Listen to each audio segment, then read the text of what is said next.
Salam, salam outsider, le débrief commence maintenant.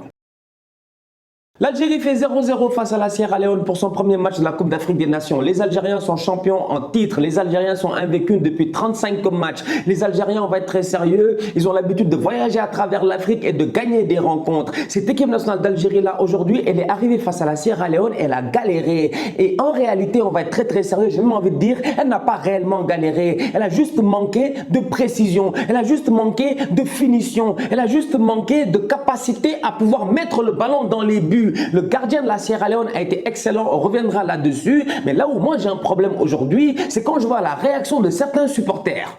Il y a certains supporters qui vont venir te dire « Ouais, la pelouse, la préparation. » À un moment donné, sincèrement, on va être très sérieux. J'ai l'impression qu'il y en a, ils viennent de découvrir la Coupe d'Afrique des Nations. Je me rappelle très bien, 2015, Coupe d'Afrique des Nations, Guinée équatoriale et Gabon, si je ne me trompe pas. Les terrains sont remplis d'eau.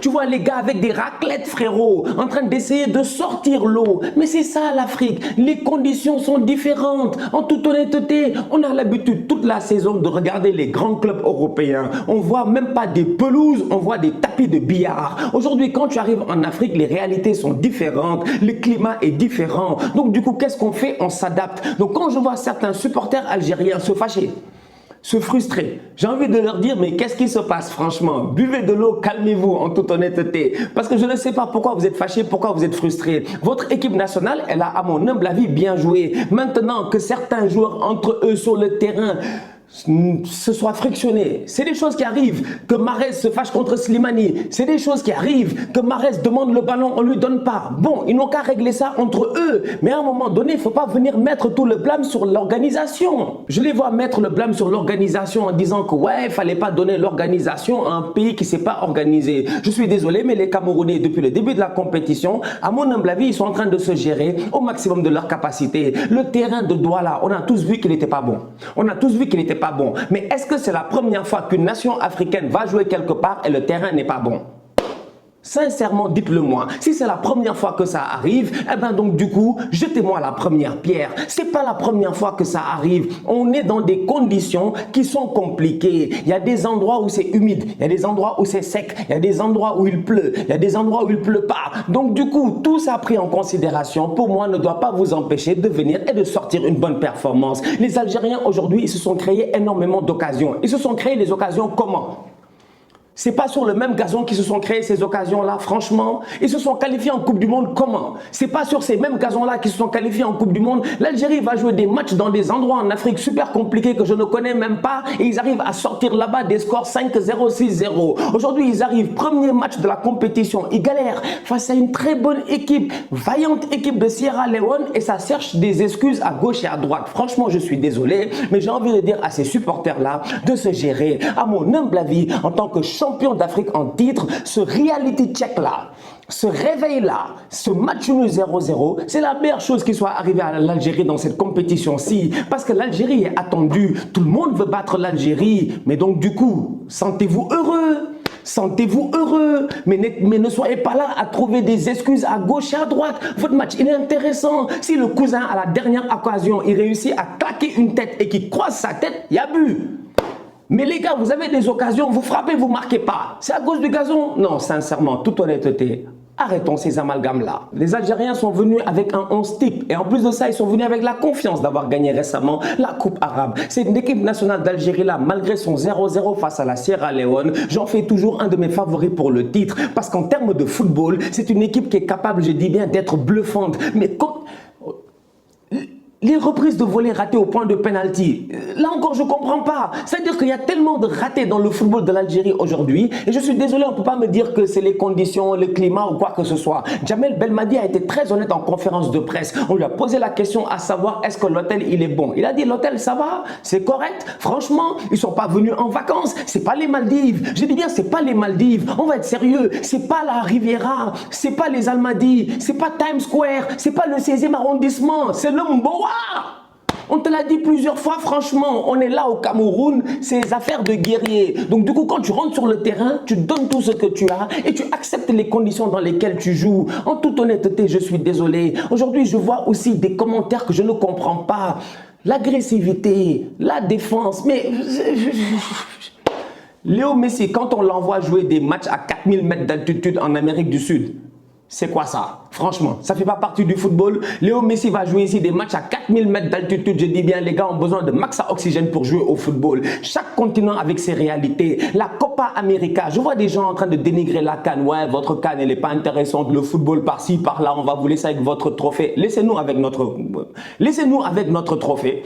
Laissez-nous avec notre compétition et allez voir le football ailleurs. Parce qu'à un moment donné, sincèrement, ceux qui parlent comme ça, c'est des gens qui ont une vision, je dis bien, bloquée par des œillères. Nous, on n'a pas une vision bloquée par des œillères. On consomme du football constamment. Je regarde, je dis bien, toutes les compétitions. Je voyage pour ces compétitions-là et je me rends compte que les réalités sont différentes. Tu vas en Angleterre, c'est pas la même chose que quand tu vas en Amérique du Sud. Tu vas, je dis bien, en Amérique du Sud, tu vas voir mais la Copa América passée au Brésil, on va être sérieux. Je me rappelle très bien les matchs de l'Argentine, du Brésil, mais c'est des matchs saccadés. C'est des matchs saccadés. Pendant 90 minutes durant, on va être sérieux, l'arbitre siffle toutes les 3 minutes. Toutes les 3 minutes, il a son sifflet dans la bouche. Toutes les 3 minutes, il y a des fautes. Les gars font des tacles à la gorge. Les gars jouent super agressifs. Mais c'est maintenant que l'Afrique joue que tout le monde veut venir et nous blâmer pour un jeu qui n'est pas intéressant. Ça, c'est votre problème. Si vous ne le trouvez pas intéressant, nous, on le trouve intéressant et on se fait plaisir. En toute honnêteté, ce match entre l'Algérie et la Sierra Leone, moi, personnellement, je l'ai apprécié. Top performance de la part des Sierra Leonais. Ils ont été solides, ils ont été solidaires. Défensivement, ils n'ont pas lâché. On va être très sérieux. Quand tu dis solide, solidaire, défensivement, tu ne lâches pas. Tous ces mots-là ne peuvent t'envoyer qu'à un seul joueur. Malheureusement, bon, il a choisi une autre nationalité. C'est Antonio Rudiger. Antonio Rudiger, c'est mon gars, vous-même vous le savez, il part à la guerre. La Sierra Leone, c'est un peuple qui a énormément souffert. C'est un peuple qui a souffert, je dis bien, pour plusieurs conflits. Et ça ne les a pas empêchés, et ça leur, excusez-moi, et ça leur a permis d'être mentalement très très forts, d'être forts physiquement. Aujourd'hui, la Sierra Leone a sorti une très belle performance face à l'Algérie. Le gardien Camara, il a été excellent. Voilà le Manuel Neuer, je dis bien africain. Voilà le vrai bandit. Le gars, il sort, tu comprends pas. Le gars fait des arrêts, tu comprends pas. On va être très sérieux, tu as l'impression que c'est un cheat code, c'est-à-dire un code triche de jeu vidéo. C'est un cheat code. C'est un cheat code. Le gars, mais la sortie qu'il a fait à un moment donné, il a taclé, je dis bien, l'attaquant algérien comme un libéraux. En plus, après l'avoir taclé, il ne s'est pas retourné pour courir vers ses buts. Ce qu'aurait fait, je dis bien, 90% des gardiens. Non, il tacle le gars, il attend. Il rentre dans sa surface, il fait 2 pas, il attend. Les gars frappent, il fait l'arrêt. Ce gardien-là, aujourd'hui, de la première à la dernière minute, il a été excellent. Au-delà de cela, pour revenir encore au fait que certains se plaignent de la pelouse, mais vous pensez que les Sierra Leonais, ils jouent dans du sable? La condescendance va me tuer. J'en peux plus, moi. Franchement, moi, c'est la condescendance que les gens, ils ont. En fait, ça, c'est les gens qui n'ont jamais voyagé, en fait, qui ne savent même pas ce qui se passe dans le monde. Cette condescendance-là que certains peuvent avoir, ouais, la Sierra Leone.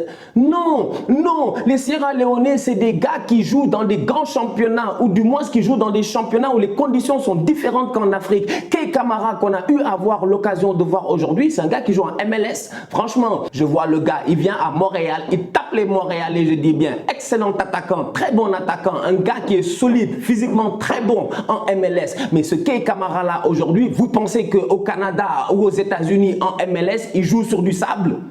Franchement, donc à un moment donné, je suis désolé, en défense aujourd'hui, au niveau de la Sierra Leone, il y a un gars qui a eu l'occasion de jouer le Angleterre-Suède où Zlatan Ibrahimovic nous fait la reprise de volée, qui a été une reprise de volée du milieu de terrain, qui a été un moment quand même historique durant ces 10 dernières années, mémorable même. Donc du coup, à un moment donné, la condescendance en tant que telle, c'est ça qui va nous tuer entre nous, Africains. On doit apprendre à se faire respecter. Et se faire respecter, c'est comment? C'est en acceptant les choses telles qu'elles sont. Les gars sont venus, ils ont joué un match. Le match a été difficile, l'heure est compliquée. Tout ça, on est d'accord. Mais réfléchissez, je dis bien, sur des alternatives.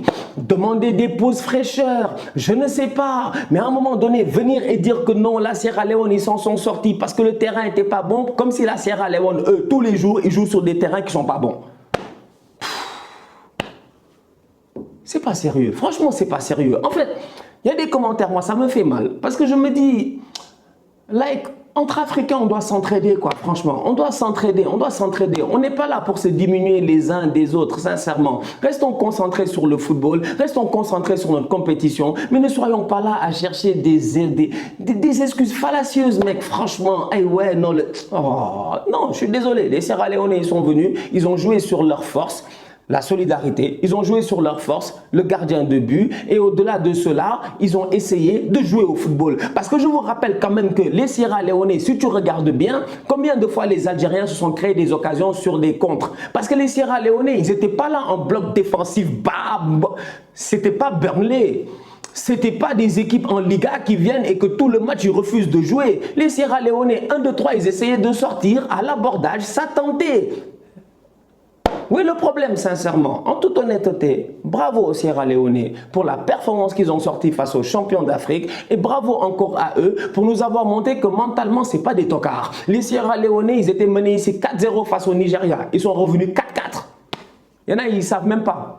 Mais ils vont quand même parler. Le Nigeria, de son côté, l'emporte 1-0 face à l'Égypte. Top performance de la part des Naija. Et c'est passé à travers le double pivot Naija, mais ils ont été excellents. Ils ont été excellents. Ndidi passait son temps à sortir le ballon. Ndidi, il pousse, je dis bien. Il perd fort. Il crée de l'espace. Il essaie, je dis, d'aller pousser ses attaquants, eux aussi, à aller beaucoup plus haut sur le terrain. On a vu aujourd'hui un Nigeria qui, à mon humble avis, était magnifique. Les sorties sur contre-attaque ont été rapides. Moïse Simon, comment il s'appelle, Iheanacho, Chukwueze, Ola Aina, qui avait été excellent lors de la dernière Coupe d'Afrique. Moi, je ne peux pas oublier parce que j'ai débriefé toute la dernière Coupe d'Afrique.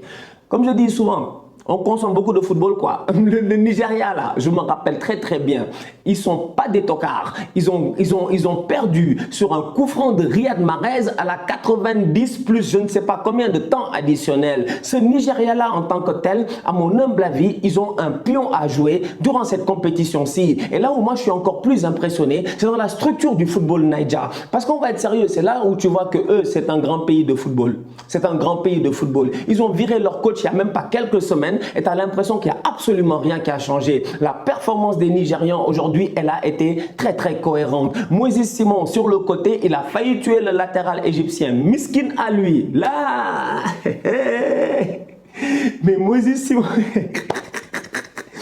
en fait, les Super Eagles, ils sont venus se poser sur les pyramides, ils se sont mis à chercher les pharaons, ils les ont pas trouvés. Sincèrement, il a fallu attendre la 70e minute pour voir la première vraie action de l'Égypte via Mohamed Salah. Pauvre Mohamed Salah, qui s'est démerdé comme un beau diable, qui lui, sincèrement, a fait son match. On peut parler jusqu'à demain. Salah est un grand buteur, on le voit constamment claquer des buts en première ligue, mais il a besoin de soutien. Il a besoin de soutien. Donc du coup, quand tu vois que le milieu du Nigeria bouffe le milieu de l'Égypte, c'est normal que Mohamed Salah il soit privé de ballon. Il a fallu, je dis, attendre la deuxième mi-temps pour voir l'Égypte commencer à essayer de jouer au football. La 70e minute pour voir la première occasion de l'Égypte. Sincèrement, en toute honnêteté, cette équipe nationale d'Égypte-là doit essayer de se remettre en question. Ils ont organisé la dernière CAN, ils sont sortis en 8e de finale, éliminés par l'Afrique du Sud. À la Coupe du Monde, ils sont partis. Bon, même s'il y avait eu...